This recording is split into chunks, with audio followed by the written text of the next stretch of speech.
कल प्रसंग चला था, जब दो विरोधी परिस्थितियां सामने आ जाएं तो हम उन दोनों के बीच में कैसे सामंजस्य बनाएं और हम दोनों को हटा नहीं सकते। दोनों अस्तिमान हैं, दोनों अधिकृत हैं, दोनों शाश्वत हैं, दोनों का अपने आप एक कहना चाहिए उपयोगिता है। अब इसका कोई तरीका निकाला है, आवाज नहीं करें, पूजा करने वाले आवाज जोर से नहीं पड़े हैं।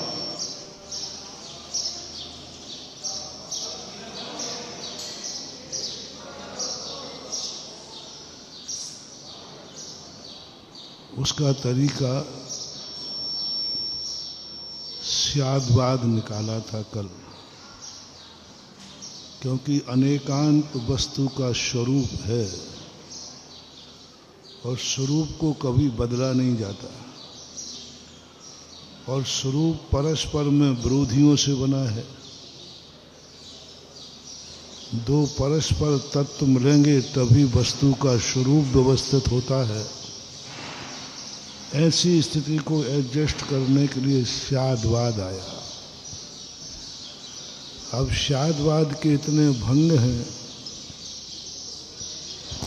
जितनी समस्याएं हैं उतने ही प्रकार के स्यादवाद हैं।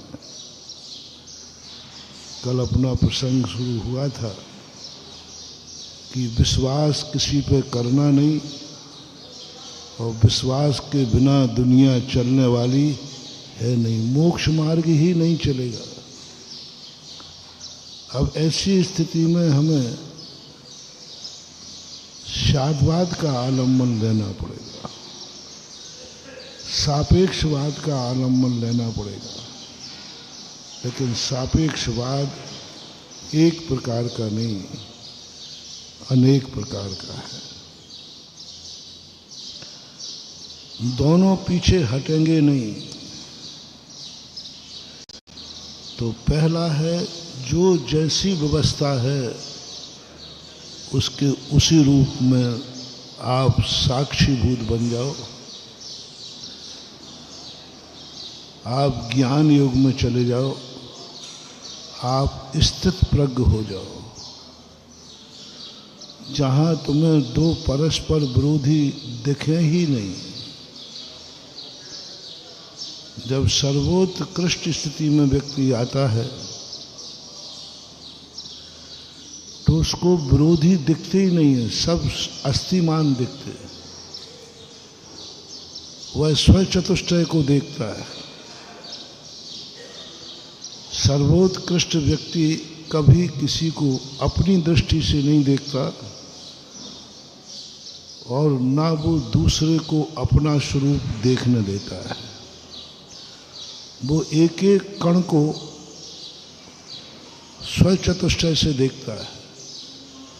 पर को भी देखेगा तो पर के स्वचतुष्टय से देखेगा। वो पुद्गल को देखेगा तो पुद्गल के स्वचतुष्टय को देखेगा।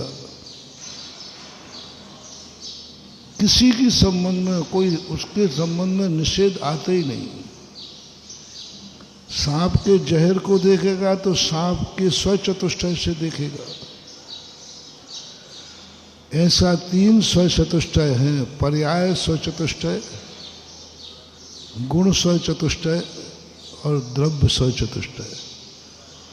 जब पर्याय के स्वचतुष्टय पे आता है व्यक्ति तो उसे कुछ नहीं दिखता, उसको एक ही दिखता, वो पर्याय का स्वभाव है। पर्याय इसी रूप में निकलना है। उसे नारकियों के दुख भी दुख नजर नहीं आते क्योंकि वो पर्याय है।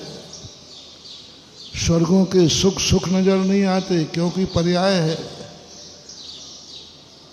वो इतना ऊपर उठ जाता है। एक दिन हमने कहा था कि वो पर्यायों पर से विश्वास उठा देता है। ये पर्याय विश्वसनीय नहीं है, इन पर्याय पर से दृष्टि हटा लेता है। चाहे वो सिद्ध पर्याय हो चाहे शुद्ध पर्याय हो, पर्याय जो है वह विश्वसनीय नहीं है। पर्याय जो है उसका स्वचतुष्टय यही है कि वह प्रति क्षण नई हो रही है, प्रति क्षण नया, क्योंकि प्रति क्षण उत्पाद व्यय ध्रुव युक्तम शत। प्रति क्षण सिद्धों की पर्याय भी प्रति क्षण उसमें उत्पाद व्यय हो रहा है। जब प्रति क्षण उत्पाद व्यय हो रहा है तो उस पर कितना विश्वास किया जा सकता है।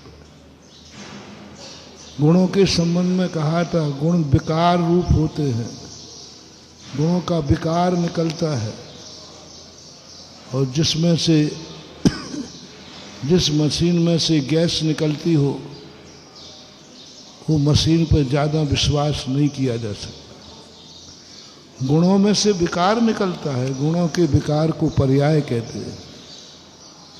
चाहे वो केवल ज्ञान हो, चाहे मति ज्ञान हो, चाहे शुद्ध ज्ञान हो। आनंद केवल ज्ञान में नहीं है। केवल ज्ञान से भगवान को आनंद नहीं आता है। केवल ज्ञान तो पर्याय है, और केवल ज्ञान में आनंद है ही नहीं, क्योंकि ज्ञान तो गुण है। ज्ञान तो ज्ञान गुण से आनंद लिया जाता है, ज्ञान में आनंद नहीं है। आनंद कोई अलग वस्तु है महानुभाव। ज्ञान से कोई मतलब नहीं, केवल ज्ञान है। केवल ज्ञान से सिद्ध भगवान अनंत भगवान को केवल ज्ञान का आनंद नहीं आ रहा है, और केवल ज्ञान का आनंद है ही नहीं, वो तो जानने मात्र है। आनंद आता है चेतना का। इसलिए अनंत सुख अलग है और अनंत ज्ञान अलग है। जय जिनेंद्र। अगर आपको मेरी वीडियो अच्छी लगती है तो प्लीज़ मेरे चैनल को सब्सक्राइब करिए, लाइक करिए, शेयर करिए। इसी तरह से अपना प्यार मुझे देते रहिए।